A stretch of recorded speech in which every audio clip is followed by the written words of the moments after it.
Soy Rosario Iturbe Argüelles, soy investigadora titular aquí en el Instituto de Ingeniería y mi especialidad es en ingeniería ambiental. El grupo de trabajo se llama saneamiento de suelos y acuíferos, entonces como su nombre lo indica, nos dedicamos a problemas que tengan los suelos contaminados con cualquier tipo de contaminante y a los acuíferos. Por ejemplo, estamos trabajando ahorita en Guasave, Sinaloa, en los acuíferos, para ver sustancias como los plaguicidas, que utilizan mucho allá por los sistemas de riego, y también, que no se podría considerar un contaminante, pero sí afecta mucho, es la intrusión salina, la sal que va penetrando del mar y que también se va generando por el uso de muchos productos agrícolas. Ese es un ejemplo. Pues sobre todo a lo que más nos hemos dedicado es a hidrocarburos, a derrames de hidrocarburos, que son un contaminante que creo que está en todo el mundo, con todos sus derivados del petróleo, gasolinas, diésel, etcétera. Son diferentes parámetros. Si estamos hablando de un riesgo a la salud de la población, primero tenemos que identificar a qué parámetros, de qué se trata el problema, cuál es el tipo de contaminación.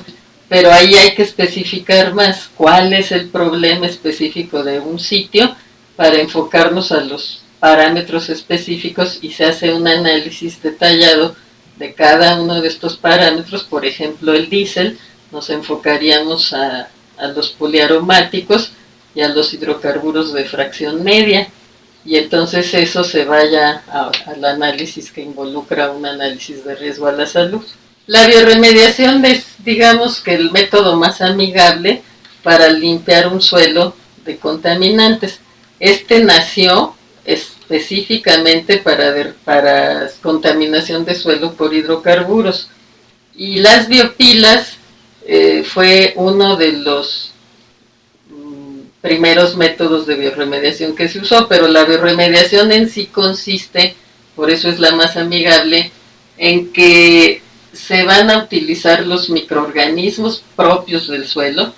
Cualquier suelo en el jardín de su casa tiene muchísimos microorganismos, buenos y malos, más buenos que malos, entonces ahí hay bacterias, hongos, de todo tipo de microorganismos, y entonces esos son los que van a ayudar a degradar, en este caso de bioremediación, van a degradar los hidrocarburos, teniendo los elementos adecuados para que puedan crecer y comerse los hidrocarburos.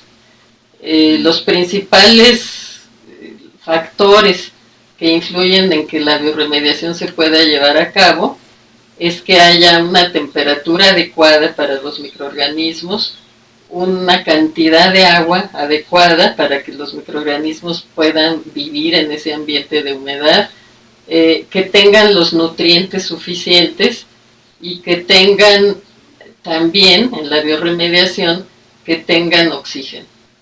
Esos son los principales factores que van a permitir que los microorganismos puedan crecer y degradar, multiplicarse y degradar los hidrocarburos. Las biopilas es uno de los métodos que se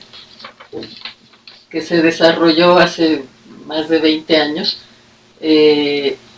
pensando cómo darles a estos microorganismos estos elementos de los que ya hablamos, agua, oxígeno, nutrientes, para que puedan crecer y tener el mejor ambiente. Entonces las biopilas son, como su nombre lo indica, son un tipo de, como de pirámide truncada, no son altas, son de cuando mucho 2 metros, y se van construyendo por capas.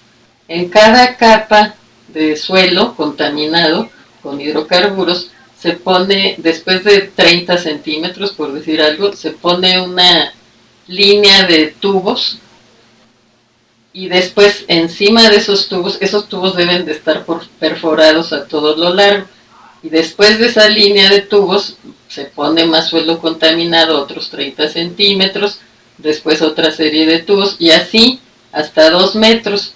Entonces, ¿por qué esas tuberías perforadas? Porque ahí se van a conectar a otra tubería general en la parte exterior, en donde se le va a suministrar aire. Ese aire generalmente se introduce mediante un compresor. De esa manera todos los microorganismos van a tener oxígeno y pueden trabajar. De la misma manera, tienen que tener nutrientes. Entonces, porque el suelo puede estar muy bien, pero puede faltarle nitrógeno y fósforo. Entonces, debe haber una relación equilibrada de el carbono, que lo va a tener por el hidrocarburo, el nitrógeno y el fósforo. Entonces se calcula el suelo natural cuánto tiene de nitrógeno y de fósforo. Y lo que le falte, entonces se le tiene que agregar a través de nutrientes de agricultura, con fertilizantes como la urea o como el triple fosfato. Entonces se le agregan esos nutrientes de acuerdo con ecuaciones químicas y entonces ya hay un equilibrio. Sí, de hecho hay una serie de requisitos para que las biopilas puedan ser utilizadas. El suelo tiene que ser de cierta permeabilidad para que permita el aire entre las partículas del suelo para que puedan tener ese oxígeno. Cuando un suelo es muy arcilloso, no, no permite el paso del aire entre las partículas y entonces en un suelo arcilloso no se pueden hacer biopilas. Otra es que si el hidrocarburo está en concentraciones altísimas, le va a ser tóxico a los microorganismos y se van a morir, no van a poder degradar. Entonces, esa es otra limitante. Y otra limitante es que hay otros compuestos que también les pueden ser tóxicos a los microorganismos, metales pesados en muy alta concentración, por ejemplo, o algunos hidrocarburos. Esos no le van a impedir hacer el trabajo con los hidrocarburos como el diésel, por ejemplo, pero puede ser que no se degraden hidrocarburos de anillos muy grandes, como los poliaromáticos de muchos anillos. En los casos en que el suelo es arcilloso, es lo más difícil que hay de limpiar. Hay algunos métodos, pero desgraciadamente son muy costosos, porque ya no es bioremediación.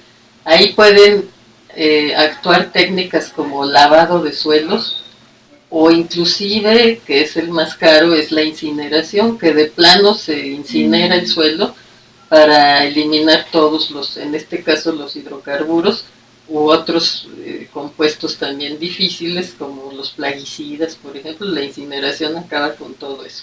Pero no es lo adecuado porque también el suelo ya no queda, se pierden todas sus propiedades químicas. En la bioremediación, el suelo se puede regresar a su lugar natural porque queda limpio y puede volver a tener sus propiedades físicas y químicas de antes. Otros métodos que últimamente se han desarrollado se llaman electroremediación, porque se usan cuestiones eléctricas a través de electrodos para separar los polos de los contaminantes, pero todavía están digamos, para proyectos piloto y son muy caros también. Esa es la desventaja.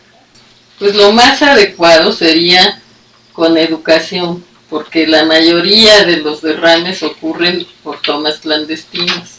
Entonces, mientras no haya conciencia en los habitantes de lo que no se tiene que hacer, pues es muy difícil evitarlo. Entonces, la concientización y la educación es lo que puede evitar.